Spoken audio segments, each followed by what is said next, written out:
You're watching WJLA 24/7 News. Good Morning Washington. On your side. And we are back now at 7:08, and the Senate will be back at 1 p.m. today for the impeachment trial of President Trump. House Democrats plan to use their final day of opening arguments by outlining the president's alleged obstruction of Congress and why he should be removed from office. This conduct is not America first. It is Donald Trump first. If you find him guilty, you must find that he should be removed, because right matters. Because right matters. And the truth matters. Well, so far, Republicans are saying that they have heard nothing new. And the actions of the president do not reach that level, no matter which school of thought you're on. And we're not afraid to put out both. Lots to dissect here, and we bring in political insider Armstrong Williams, our regular contributor on Fridays. Good to see you, Armstrong. Good morning. So you say you have been with rapt attention at your television set watching these proceedings from top to bottom. Not only have I been watching, I've taken power naps when they've taken power naps to get through it. So what are your observations as you have watched the Democrats present their case? How is it going so far?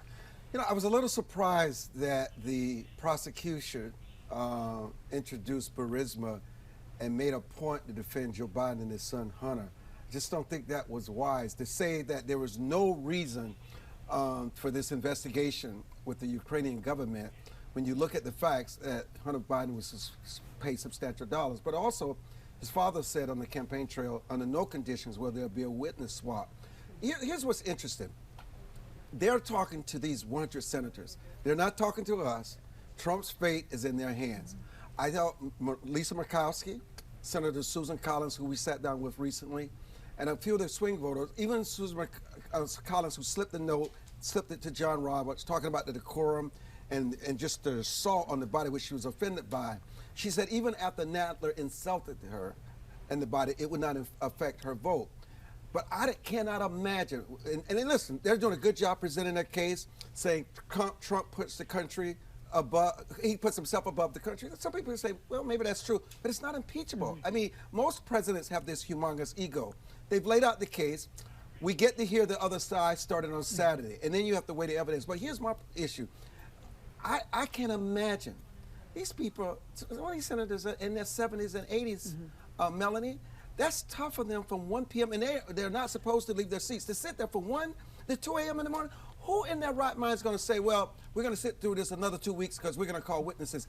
And Lisa Murkowski is already saying she's pushing back on the witness because, listen, they cannot endure that kind of process as much as you think they can. We're hearing reports, and you've probably seen this as you've been observing, some of the senators so distracted because it's just taking so long, and they're doing crossword puzzles. I believe that was Rand Paul, and some people are taking long breaks outside. So, you know, when you talk about Lisa Murkowski, Susan Collins, some of these swing senators, do you think anything that they have heard is going to push them to vote for witnesses when that vote comes up?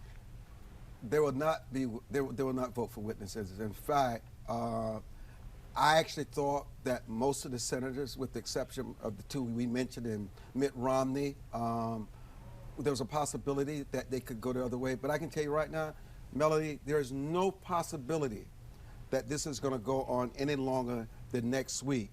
They've made up their mind by what they've heard, because much of it is repetitive. They keep repeating themselves over and over again, and they're just tired of it. They want to get it over. They wanted to present the American people what they thought would be a fair process, and they in their minds they've done that. And Mitch McConnell is in full control. And let me remind you, everything that Mitch McConnell told us would happen, we've been talking about this for months, has happened.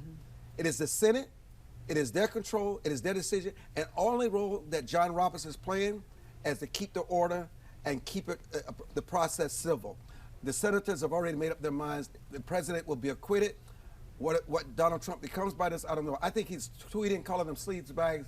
They're just so out of bounds. I just wish he would just be quiet, get on with the business. He should have stayed in Davos a little longer. It's just, you know, you just cannot keep him quiet, and that's the issue. Well, don't inject yourself into the story until everything is said and done. Your side, this is why you have your defense attorneys. They're going to present your side. Just leave it alone, but he can't. No, the president has been very active on Twitter, as you mentioned, and on his way back from Davos this week. He had 140 tweets, which is more than any one day in his presidency so far. So clearly this is weighing on him. It will weigh on you. Yeah. He's human. He is We human. just have the capacity to let people see our feelings and how we really think about the process. And that's why Americans can identify with him, because he's very emotionally traumatized and infuriated by this. And I bet in his own mind, he would like to testify. Well, they're not going to put him on a stand, right? No, let's we pray won't now. see that Okay, happen. we won't see that. No, no. All right, good to talk to you, Armstrong Williams. Thanks so much. Always fun to hear what you have to say about the happenings in Washington. And you can watch the Armstrong Williams Show. It is every Saturday morning at 10:30 here on WJLA 24/7 News, and we will be right back.